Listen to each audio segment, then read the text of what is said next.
Hello friends, welcome back to our YouTube channel. तो आज के वीडियो लेक्चर में हम जो एसेंशियल्स ऑफ प्लांट ब्रीडिंग है, फुंदन सिंह की जो बुक है उसके थर्ड चैप्टर के बारे में डिस्कस करेंगे, जो कि है centre of diversity and gene bank. तो इसमें हम देखेंगे सबसे पहले तो इंट्रोडक्टरी पार्ट देखेंगे, मतलब कि सेंटर ऑफ डाइवर्सिटी और जीन बैंक वगैरह ये सब क्या होते हैं। दैन इसके बाद हम देखेंगे जो बेबीलोन ने जो डिफरेंट सेंटर ऑफ ओरिजिन दिए हैं उनके बारे में देखेंगे। देन हम पढ़ेंगे कि कितने टाइप के सेंटर ऑफ डाइवर्सिटी होते हैं, ठीक है। इसके बाद हम डिस्कस करेंगे कि जो लॉ ऑफ पैरेलल वेरिएशन क्या है, और फिर लास्ट में हम देखेंगे कि जीन सेंचुरीज क्या होती हैं, जीन बैंक क्या होती हैं, और मेरिस्टेम जीन बैंक क्या होते हैं, ठीक है। तो सबसे पहले हम देखते हैं इंट्रोडक्शन पार्ट, ठीक है। Genetic diversity is the total amount of genetic variation present in a population और स्पीसीज। तो किसी पर्टिकुलर स्पीसीज या पॉपुलेशन में जितनी वेरिएशन या जितनी डाइवर्सिटी उपस्थित है उसी को हम बोलते हैं जेनेटिक डाइवर्सिटी। जबकि हम क्रॉप जेनेटिक डाइवर्सिटी की बात करें तो जितने डिफरेंट टाइप के जीन्स और जीनोटाइप किसी पर्टिकुलर क्रॉप स्पीसीज में पाए जाते हैं उनको हम बोलते हैं क्रॉप जेनेटिक डाइवर्सिटी। अब हम बात करते हैं कि हमारे लिए डाइवर्सिटी की ज़रूरत क्यों पड़ती है, कि जितनी ज़्यादा डाइवर्सिटी होगी उतना ज़्यादा हमारे लिए बेनिफिशियल क्यों होता है। इसके पीछे ये रीज़न है कि अगर हमारे लिए वाइडर अडेप्टेबिलिटी होगी हमारे पास, ठीक है, देन अगर किसी क्रॉप में बफरिंग कैपेसिटी ज़्यादा होगी, क्योंकि डिफरेंट उसमें जीनोटाइप पाए जा रहे हैं जो कि डिफरेंट इन्वायरमेंट के प्रति अच्छा परफॉर्मेंस करेंगे, ठीक है। तो genetic diversity provide broad genetic base to a population. Genetic diversity is depleted due to the genetic erosion. Then हम बात करें कि सेंटर ऑफ डाइवर्सिटी क्या होता है। नाम से ही पता चल रहा है अपने लिए सेंटर ऑफ डाइवर्सिटी, मतलब कि किसी पर्टिकुलर प्लेस या जियोग्राफिकल एरिया में जहाँ पे सबसे ज़्यादा किसी स्पीसीज़ की डाइवर्सिटी पाई जाती है उसको हम बोलते हैं centre of diversity. Center of diversity refers to the geographic region in which the greatest variability of a crop occurs. Then अपन बात करें तो ये मेनली दो टाइप के होते हैं, एक होता है प्राइमरी और एक होता है सेकेंडरी, ठीक है। तो प्राइमरी में क्या होता है, पर्टिकुलर उस क्रॉप का ओरिजिन होता है, और सेकेंडरी में क्या होता है, जो उसकी कल्टिवेटेड स्पीसीज होती है और जो उसका स्प्रेड हो रहा है उसके कारण जो डाइवर्सिटी रहती है उसको हम बोलते हैं secondary centre of origin. Then हम बात करें जो अपने बेबीलोग थे उन्होंने जो सेंटर ऑफ ओरिजिन के बारे में बताया, ठीक है। तो बेबीलोग क्या थे, एक रशियन साइंटिस्ट थे जिन्होंने कि अपने लिए डिफरेंट क्या सेंटर ऑफ डाइवर्सिटीज़ दिए, जिनमें अपन पढ़ते हैं कि इन्होंने 8 मेन सेंटर ऑफ डाइवर्सिटीज़ बताए, 3 सब्सिडरी सेंटर्स बताए, और एक जो बाद में जोड़ दिया गया था कौन सा, यूनाइटेड यूएसए वाला। तो ये अभी अपन देखें तो टोटल 12 हैं, लेकिन अगर मेन सेंटर्स की बात आए तो मेन 8 है, ठीक है। कौन कौन से सबसे पहले देखते हैं अपन। सबसे पहले चाइना है, फिर इंडिया है जिसको हम हिंदुस्तान रीजन बोलते हैं, देन है सेंट्रल एशिया, एशिया माइनर और पर्शिया, देन इसके बाद है 5वां है मेडिटेरियन, एविशीनिया छठा, और 7वां है सेंट्रल अमेरिका और मैक्सिको, 8वां है साउथ अमेरिका। देन अपन देखो इसमें एक बात याद रखने की ज़रूरत है कि जो चाइना है वो सबसे बड़ा सेंटर ओरिजिन है और सबसे पुराना है। देन अपन बात करें सब्सिडरी सेंटर्स में तो इंडो मलय, ठीक है। देन इसके बाद चिली और ब्राज़ील, ये 3 तरह के हैं, ठीक है। और एक अपन 12वां जो है वो यूएस है, उसको लास्ट में जोड़ दिएगा, ठीक है। All these centres are known as a centre of origin और सेंटर ऑफ डाइवर्सिटी और Babylonian centre of diversity, ठीक है। बेबीलोब could not adequately cover Africa. Moreover, Australia was not covered. These two continents have a tremendous wealth of crop genetic diversity of several crop plants. तो देखो अपन सबसे पहले देखते हैं कि किस किस कौन कौन सी क्रॉप के डाइवर्सिटी अपन पढ़ते हैं, मेन सेंटर्स के बारे में पढ़ते हैं। तो चाइना में जो अपनी नेकडोट है वो सोयाबीन का ओरिजिन है, ठीक है।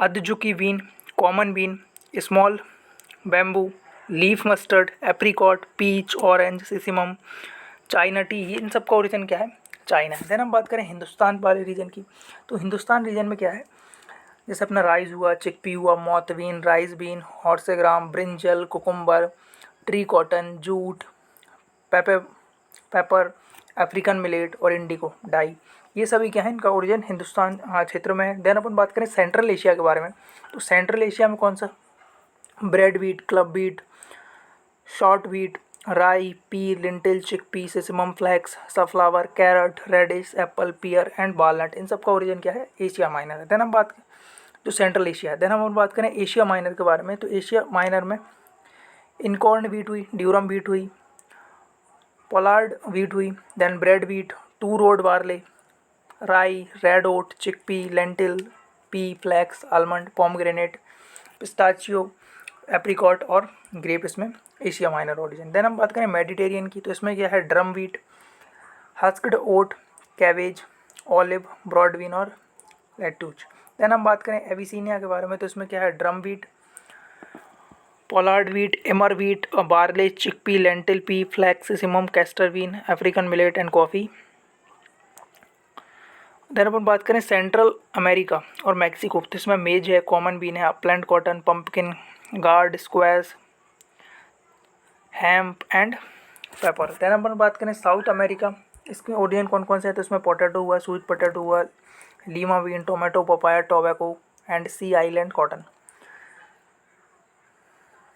तो कुछ चिली में क्या है पोटैटो का है। देन ब्राज़ील एंड पैराग्वे में क्या है पीनट का, रबर ट्री, कोकोआ और पाइनएप्पल। देन अपन बात करें इंडो मलेशिया, इनमें किसका है बनाना, coconut, yam and पोमीलो।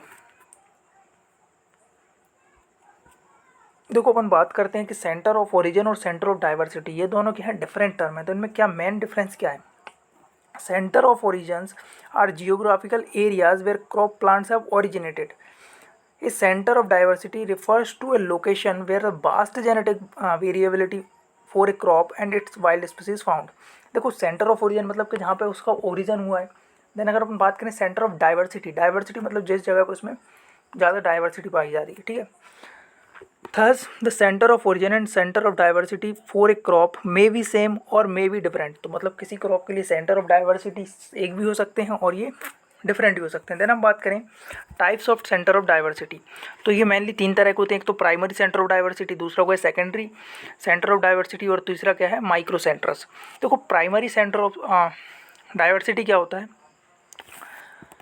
Original home होता है किसी क्रॉप प्लांट का, generally uncultivated areas like mountains, hill, river, valley, forest, ठीक है। यहाँ पे वास्ट जेनेटिक डाइवर्सिटी उस पर्टिकुलर क्रॉप प्लांट में पाई जा रही है। They have wide genetic diversity, have large number of dominant genes, ठीक है। इनमें जो जीन्स होंगे वो कैसे होंगे डोमिनेंट होंगे। They mostly have wild characters, जब वाइल्ड प्लेस पे पाए जाएंगे तो वाइल्ड कैरेक्टर ही होंगे, डोमिनेंट कैरेक्टर होंगे। एक्सेविट लेस क्रॉसिंग ओवर, इनमें क्या होती है क्रॉसिंग ओवर भी कम होती है और नेचुरल सिलेक्शन इसमें काम करता है। देन हम बात करें सेकेंडरी सेंटर ऑफ डाइवर्सिटी के बारे में, तो Vavilov suggested that the valuable forms of a crop plants and are found far away from their primary area of origin, which he called secondary center of origin or diversity. These are generally the cultivated areas and have following main features। तो मतलब जो cultivated areas में generally पाई जा रही हैं, ठीक है, wild क्षेत्र से दूर जहाँ पे जो डाइवर्सिटी पाई जा रही है उसको हम बोलेंगे secondary centre of diversity. Have lesser genetic diversity than primary centres, इनमें क्या होती है प्राइमरी सेंटर्स के कंपैरिजन में कम डाइवर्सिटी देखने को मिलती है। Have large number of recessive genes, mostly have desirable characters, exhibit more crossing over, both natural and artificial selection operates. तो इनमें क्या होता है जो नेचुरल और आर्टिफिशियल दोनों सिलेक्शन इस पर वर्क कर रहे होते हैं, इनमें क्रॉसिंग ओवर ज़्यादा होती है, ठीक है। देन इसमें अपन बात करें तो इनमें डिज़ायरेबल कैरेक्टर ज़्यादा होते हैं, बट इनमें जो रिसेसिव जीन्स हैं वो भी ज़्यादा होते हैं, ठीक है। देन हम बात करें माइक्रो सेंटर्स के बारे में। माइक्रो सेंटर्स क्या होते हैं कि इन पे सबसे ज़्यादा डाइवर्सिटी पाई जाती है। स्मॉल एरिया होता है in some cases, small area within the centre of diversity, कि सेंटर ऑफ डाइवर्सिटी में एक पर्टिकुलर स्मॉल प्लेस जहाँ पे बहुत अधिक मात्रा में डाइवर्सिटी उस स्पीसीज में या क्रॉप प्लांट में पाई जा रही है उसको हम बोलते हैं micro centre. These areas are referred to as a microcenters. Microcenters are important source for collecting valuable plants from forms and also for the study of evolution of cultivated species. Main features क्या क्या हैं, इसकी विशेषताएं क्या क्या हैं। They represent small areas within the center of diversity, ठीक है। Exhibit tremendous genetic diversity.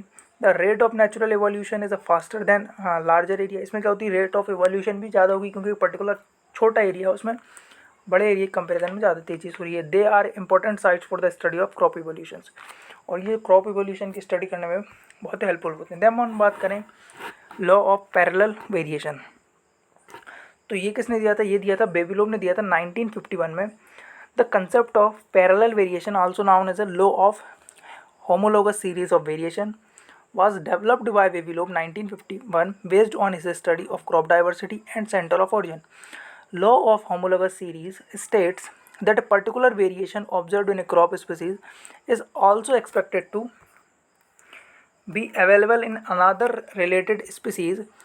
For instance, if we get dwarf collection in one species of a crop, the same may be observed in another related species also.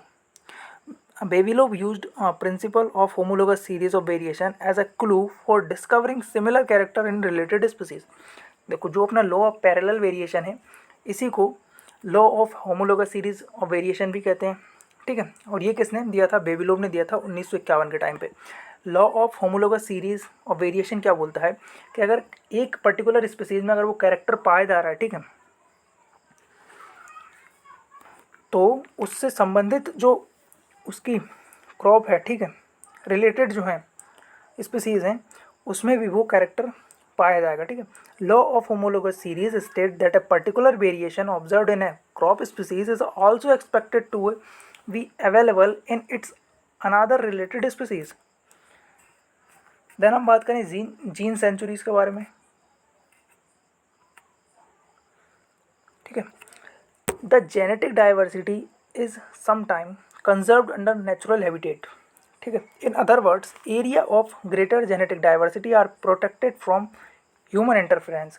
मतलब किसी particular area में बहुत ज़्यादा diversity पाई जा रही है, उसको हम क्या करते हैं, जो मानव की क्रियाकलापों से रोक देते हैं, उसको हम बोलते हैं जीन सेंचुरीज, ठीक है।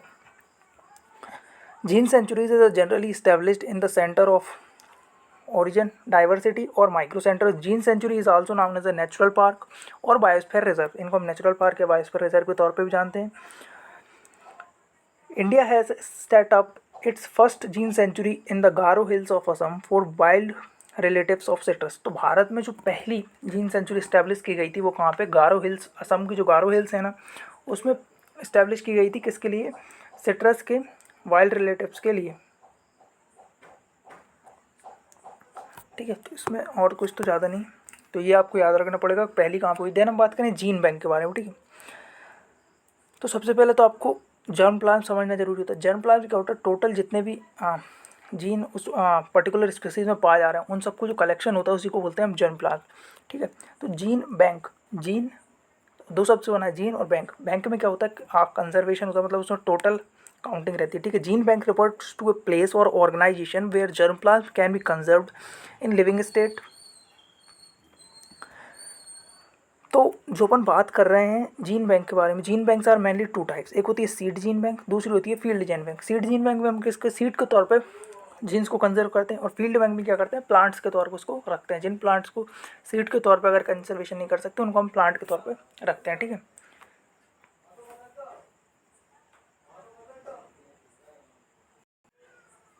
तो जब हम सीड बैंक की बात करते हैं तो इसके साथ एक एडवांटेज ये जुड़ा हुआ है कि सीड बैंक, देखो सीड में हम जब जीन को कलेक्शन कर रहे होते हैं तो उसमें क्या होता है, एक पर्टिकुलर स्मॉल एरिया में ही हम उनको कंजर्व कर सकते हैं। बट एक बात इसमें ध्यान रखी जाती है कि केवल जो ऑर्थोडॉक्स टाइप के जो सीड्स होते हैं हम उन्हीं को कंजर्व कर सकते हैं, क्योंकि जो रिकल्सिट्रेंट टाइप के जो सीड्स होते हैं उनमें डिफ़िकल्टीज आती हैं, ठीक है। तो हम जब बात करते हैं in the seed banks, there are the 3 type of conservation. इसमें मेनली 3 तरह से हम कंजर्व करते हैं। एक होता है शॉर्ट टर्म, मतलब कि कम समय के लिए, दूसरा होता है मीडियम टर्म, और तीसरा होता है लॉन्ग टर्म, ठीक है।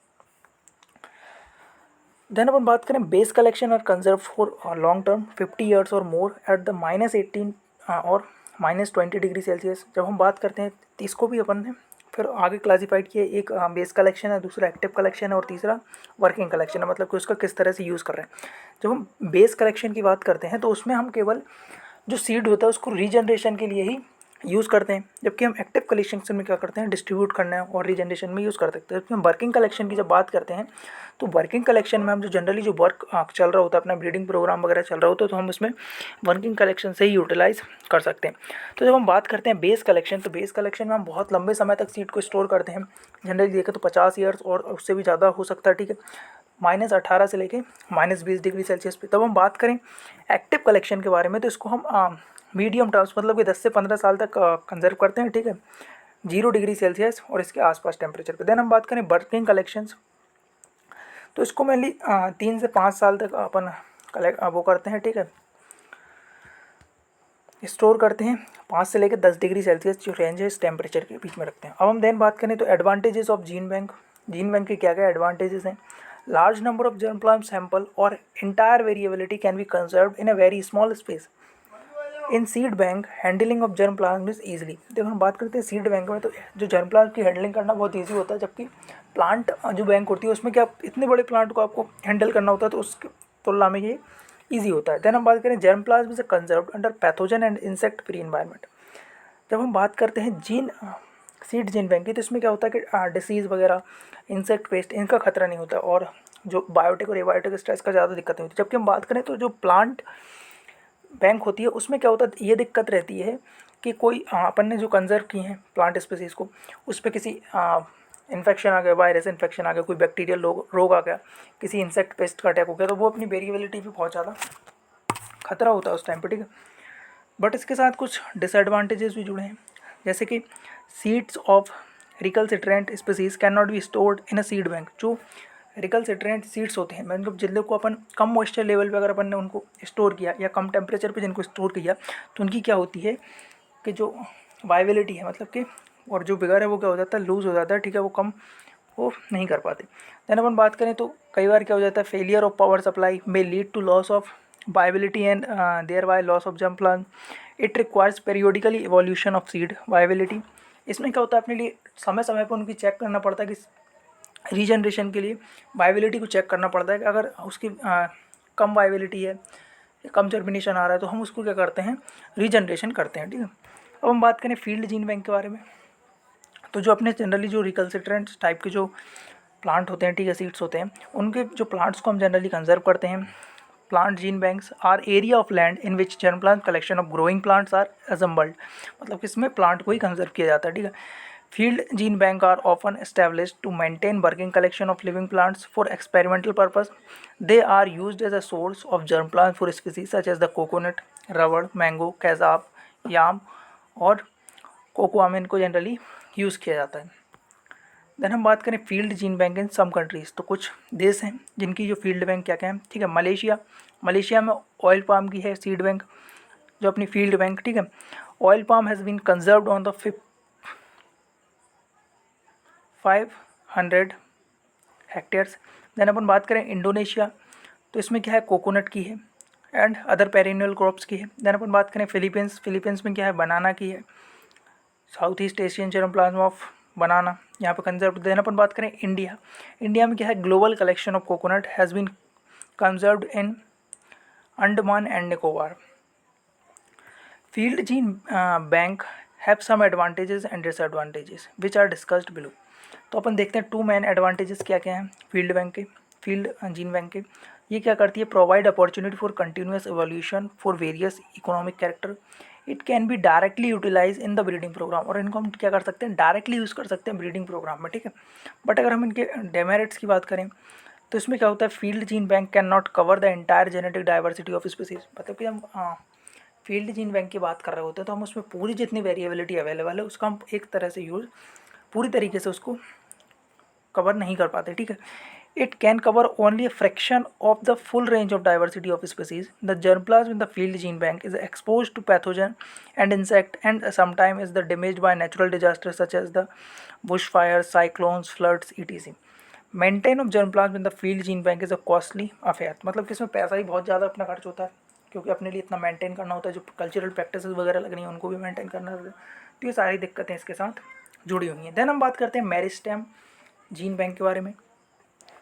तो नाम से ही पता चल रहा है मेरिस्टेम का अपने लिए कल्चर करना, ठीक है।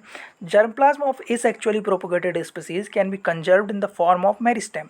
जो अपने एसेक्सुअली प्रोपोगेटेड क्रॉप्स होती हैं उनमें हम जनरली क्या करते हैं कि उसके जो मेरिस्टेम रहता है उसको हम कंजर्व कर लेते हैं, क्योंकि उसमें भी जीन वही होंगे, ठीक है।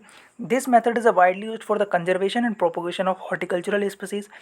In vitro method can be used in 2 ways। First, for storage of tissue under slow growth conditions. पहली कंडीशन क्या है कि हम जो टिश्यू है उसको करें स्टोर स्लो ग्रोथ कंडीशंस में, और सेकंड क्या है, लॉन्ग टर्म कंजर्वेशन करना है अगर हमारे लिए, तो हम उसमें क्या करेंगे, क्रायो प्रिजर्वेशन लगा देंगे। क्रायो प्रिजर्वेशन में हम क्या करते हैं, -196 डिग्री सेल्सियस लिक्विड नाइट्रोजन में उस टिश्यू को स्टोर करते हैं, ठीक है।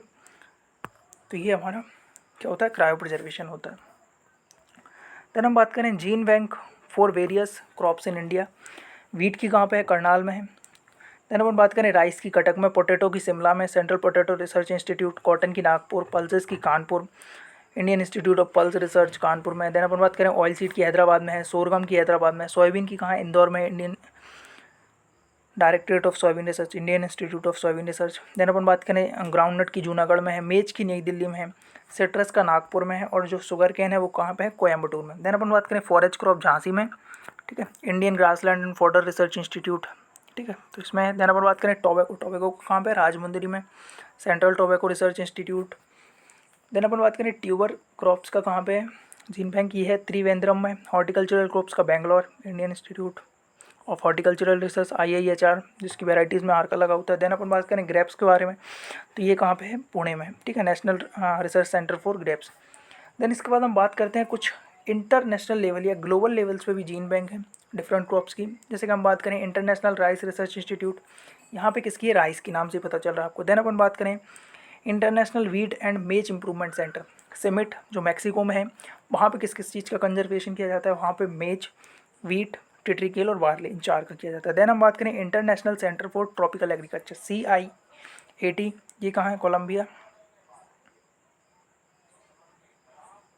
कैसाब, बीन्स, ठीक है, एंड मेज का कंजर्वेशन किया जाता है। देन हम बात करें international institute for tropical agriculture IITA, ये नाइजीरिया में,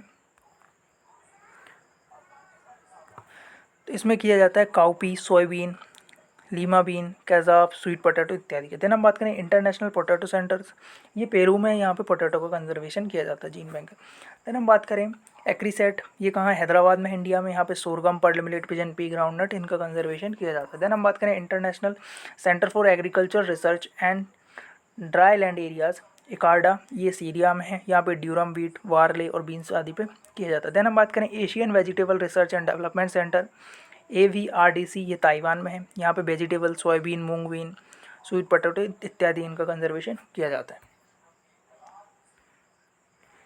based on status of research institute, gene banks are given of the two types, एक होते हैं नेशनल जीन बैंक और एक इंटरनेशनल जीन बैंक। अपन ने देख लिया, नेशनल वाले क्या करते हैं, नेशनल लेवल पे कंजर्वेशन करते हैं, और इंटरनेशनल क्या होता है, विश्व स्तर पे, मतलब जितने भी जगह पे जो डाइवर्सिटी पाई जा रही है उसको स्टोर करने का काम करते हैं, ठीक है। In India gene banks are maintained by the Concerned Crop Research Institute of ICR, National Bureau of Plant Genetic Resources, New Delhi is also maintaining germplasm of various field crops। जो अपनी NBPGR है, इसकी स्थापना 1976 के time पे हुई थी, वो भी डिफरेंट क्रॉप्स के जर्म प्लांट्स को मेंटेन करने में बहुत महत्वपूर्ण भूमिका अदा करता है, ठीक है। इसके बाद अपन बात करें कि जर्म प्लांट्स को अपन पोलन और DNA के फॉर्म में भी कंजर्व कर सकते हैं। These methods are not in common use, generally इनका कॉमन यूज़ में नहीं है। Conservation of germ plants in the form of DNA is a difficult task, it requires sophisticated laboratory and is very expensive, ठीक है। तो हम DNA वगैरह कर रहे हैं तो हमारे लिए जो टेक्निक है, ठीक है, इक्विपमेंट वगैरह इनकी बहुत ज़्यादा स्पेशल टाइप की ज़रूरत होती है, ठीक है, और इसमें पैसा भी ज़्यादा लगता है, तो हम जनरली इनका यूज़ नहीं करते हैं, ठीक है। तो इसमें हमने जो थर्ड चैप्टर है अपना centre of diversity and gene bank, इसके बारे में पूरा डिस्कस कर लिया है, ठीक है। थैंक यू सो मच, और आप हमारे चैनल को सब्सक्राइब कर लें जिससे कि जो आने वाली वीडियोज़ हैं वो आपको ईजिली प्रोवाइड हो जाए। Thank you so much.